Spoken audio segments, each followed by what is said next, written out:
కొన్నేళ్ల పాటు చక్రం తిప్పిన కాంగ్రెస్ పార్టీ ప్రస్తుతం క్లిష్ట పరిస్థితులను ఎదుర్కొంటోంది. గత కొన్నేళ్లుగా దేశంలోని ఒక్కో రాష్ట్రంలో అధికారాన్ని కోల్పోతూ వస్తోంది. ఇందుకు కాంగ్రెస్ పార్టీ బలహీనపడడానికి కారణం ఏంటి?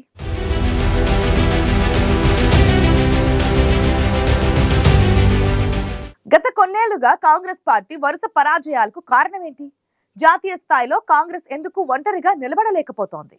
లోక్సభ ఎన్నికల్లో ప్రాంతీయ పార్టీలపై ఆధారపడాల్సిన పరిస్థితి కాంగ్రెస్ కు ఎందుకు వచ్చింది? గురూజీ రామ్ నారాయణ్ జీ ప్రపంచ ప్రఖ్యాత జ్యోతిష్యులు ఇప్పుడు మన హైదరాబాద్ లో ఎటువంటి సమస్యలకైనా తక్షణ పరిష్కారం చేయబడను. సంప్రదించండి 96651137 9000004357. 100 ఏళ్లకు పైగా చరిత్ర, స్వాతంత్ర్యం తెచ్చిన పార్టీగా ప్రజల్లో గుర్తింపు, ఒకప్పుడు అతిపెద్ద పార్టీగా వెలిగిన కాంగ్రెస్ పార్టీ గత కొన్నేళ్లుగా వరుస పరాజయాలతో ఢీలా పడిపోయింది. 1985 నుంచి 2014 వరకు దేశ రాజకీయాల్లో తిరుగులేని జాతీయ పార్టీగా ఆధిపత్యాన్ని చూపిస్తూ వచ్చిన కాంగ్రెస్ ఆ తర్వాత వరుస పరాజయాలను మూటగట్టుకుంటోంది. 1951లో జరిగిన తొలి సార్వత్రిక ఎన్నికల్లో ఏకంగా 364 సీట్లను గెలుచుకుని కేంద్రంలో అధికారంలోకి వచ్చింది కాంగ్రెస్. ఆ తర్వాత జరిగిన 1957 ఎన్నికల్లోనూ 371 సీట్లను గెలుచుకుని తిరుగులేని ఆధిపత్యాన్ని కనబరిచింది. 1984లో జరిగిన ఎన్నికల్లో కాంగ్రెస్ ఏకంగా 414 సీట్లను గెలుచుకుంది. అయితే 1984 తర్వాత కాంగ్రెస్ పార్టీ క్రమంగా ప్రాంతీయ పార్టీలపై ఆధారపడుతూ వస్తోంది. 2014 ఎన్నికల్లో కాంగ్రెస్ పార్టీ కేవలం 44 సీట్లకే పరిమితమైంది. ఆ తర్వాత జరిగిన 2019 ఎన్నికల్లో కూడా 52 సీట్లతోనే సరిపెట్టుకుంది కాంగ్రెస్. 1951లో కాంగ్రెస్ పార్టీకి ఉన్న 45% ఓట్ షేర్ కాస్త 2019కి వచ్చే నాటికి ఏకంగా 19% పడిపోయింది.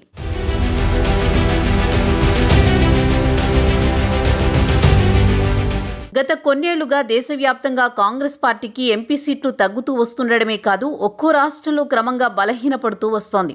గత అసెంబ్లీ ఎన్నికల వరకు మధ్యప్రదేశ్, రాజస్థాన్, ఛత్తీస్గఢ్ రాష్ట్రాల్లో కాంగ్రెస్ పార్టీ బలంగా ఉండేది. కానీ గతేడాది జరిగిన ఎన్నికల్లో ఈ 3 రాష్ట్రాల్లో కూడా కాంగ్రెస్ పార్టీ ఓటమి పాలైంది. రాజస్థాన్లో 1972 వరకు వరుసగా విజయం సాధిస్తూ వచ్చింది కాంగ్రెస్. అయితే ఆ తర్వాత 1977 నుంచి కాంగ్రెస్, బీజేపీల మధ్య అధికార మార్పిడి జరుగుతూ వస్తోంది. 2018లో రాజస్థాన్లో అధికారంలోకి వచ్చిన కాంగ్రెస్ 2023 ఎన్నికలకు వచ్చేసరికి కేవలం 70 సీట్లకే పరిమితమైంది. రాజస్థాన్ కాంగ్రెస్పై అవినీతి ఆరోపణలు, నేతల మధ్య అంతర్గత కలహాలు ఆ పార్టీని క్రమంగా బలహీనపరిచాయి. ఇక మధ్యప్రదేశ్ కాంగ్రెస్లోనూ నేతల మధ్య అంతర్గత ఆధిపత్య పోరు తీవ్రస్థాయిలోనే ఉంది. సీనియర్ నేతలు కమల్నాథ్, దిగ్విజయ్ సింగ్లది చెరొక దారి అన్నట్లుగా ఉంటుంది. మధ్యప్రదేశ్లో 1967 వరకు కాంగ్రెస్ పార్టీదే అధికారం. ఆ తర్వాత బీజేపీ, కాంగ్రెస్ పార్టీల మధ్య అధికార మార్పిడి జరుగుతూ వస్తోంది. 2003 నుంచి మధ్యప్రదేశ్లో కాంగ్రెస్ పార్టీ గ్రాఫ్ పడిపోతూ వస్తోంది.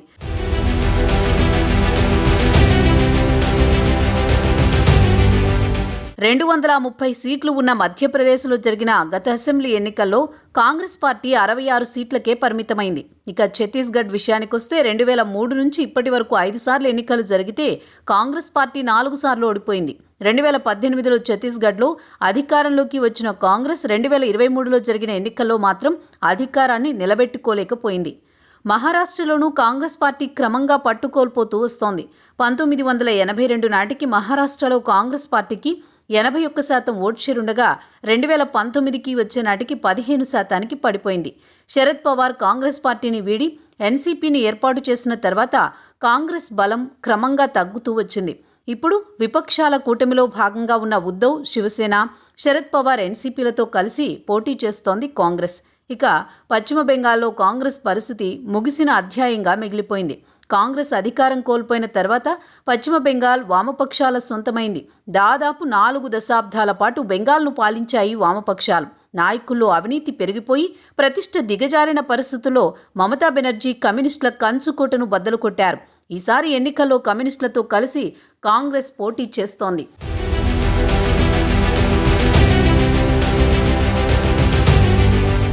ఒడిశాలో 1995 వరకు కాంగ్రెస్ హవా నడిచింది. ఆ తర్వాత 2000 సంవత్సరం నుంచి ప్రతిపక్ష పాత్రకే పరిమితమవుతూ క్రమంగా ఓట్లు, సీట్లు కోల్పోతూ వస్తోంది. ఇక గుజరాత్లో కాంగ్రెస్కు ఓట్లు, సీట్లు ఉన్నా అధికారం చేపట్టే స్థాయికి ఎదగలేకపోయింది. 1998 నుంచి ఇప్పటి వరకు 6 సార్లు కాంగ్రెస్ ప్రతిపక్ష హోదాకే పరిమితమైంది. ఇక సీట్ల విషయానికొస్తే 2022లో 22% ఓటింగ్తో కేవలం 17 ఎమ్మెల్యే సీట్లు గెలుచుకుంది. దేశ రాజధాని ఢిల్లీలో కాంగ్రెస్ తుడిచిపెట్టుకుపోయింది. గత అసెంబ్లీ ఎన్నికల్లో కాంగ్రెస్కు ఒక్కరంటే ఒక్క ఎమ్మెల్యే సీటు లేదు.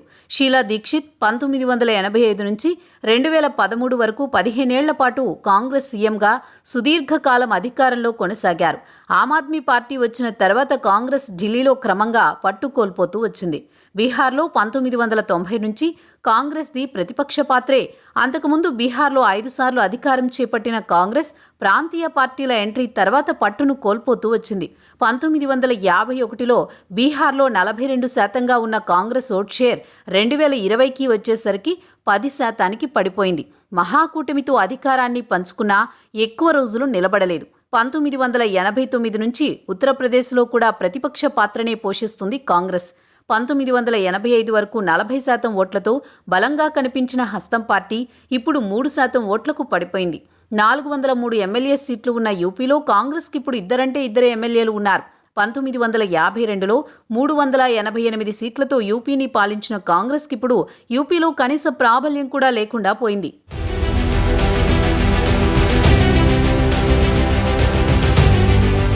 హిమాచల్ ప్రదేశ్లో కాంగ్రెస్కు కాస్త బలముందనే చెప్పుకోవచ్చు. ఆ రాష్ట్రంలో కాంగ్రెస్ ఒకసారి ఓడినా మరోసారి గెలుస్తూ వస్తోంది. హిమాచల్లో 2022లో 40 సీట్లతో అధికారంలోకి వచ్చింది కాంగ్రెస్. ఇక హర్యానాలోనూ అలాంటి పరిస్థితే నెలకొంది. ఓ 2 పర్యాయాలు బీజేపీ, మరో 2 పర్యాయాలు కాంగ్రెస్ అన్నట్లుగా అధికార మార్పిడి జరుగుతోంది. ఉమ్మడి ఆంధ్రప్రదేశ్లో కాంగ్రెస్ది విచిత్రమైన పరిస్థితి. 2014 వరకు కాంగ్రెస్ పార్టీకి ఏపీలో తిరుగులేదు. రాష్ట్ర విభజన, ఆ సమయంలో కాంగ్రెస్ వ్యవహరించిన తీరుతో పార్టీ పరిస్థితి దారుణంగా పడిపోయింది. కేవలం 1-2% ఓట్లకు పరిమితమయ్యే పరిస్థితి వచ్చింది. ప్రత్యేకంగా రాష్ట్రంగా ఏర్పాటైన తెలంగాణలోనైనా అధికారంలోకి వస్తామని భావించిన కాంగ్రెస్కు 10 ఏళ్ల పాటు ప్రతిపక్ష హోదానే దక్కింది. గతేడాది జరిగిన అసెంబ్లీ ఎన్నికల్లో తెలంగాణలో కాంగ్రెస్ అధికారంలోకి వచ్చింది. 2014లో తెలంగాణలో 25% ఉన్న కాంగ్రెస్ ఓటు శాతం ఇప్పుడు 40%కి పెరిగింది.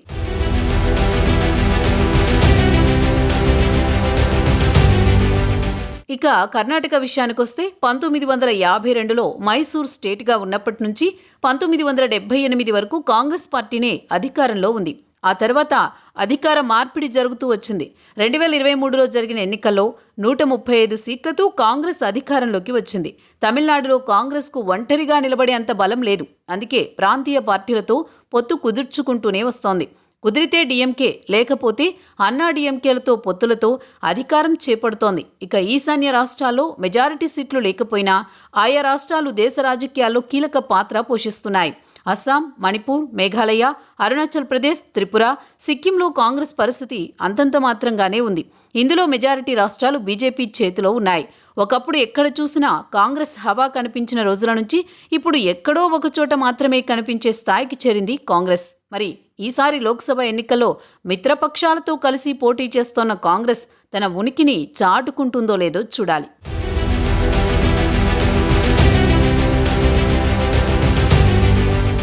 ఎంతో ఘన చరిత్ర కలిగిన కాంగ్రెస్ పార్టీ గత కొన్నేళ్లుగా దేశవ్యాప్తంగా బలహీనపడుతూ వస్తోంది. దీంతో ఈసారి లోక్సభ ఎన్నికల్లో మిత్రపక్షాలతో కలిసి పోటీ చేయాల్సిన పరిస్థితి వచ్చింది. అయినప్పటికీ కాంగ్రెస్ గతంలో మాదిరిగా ప్రజల మద్దతును కూడగట్టుకుంటుందా లేదా అన్నది ఆసక్తికరంగా మారింది.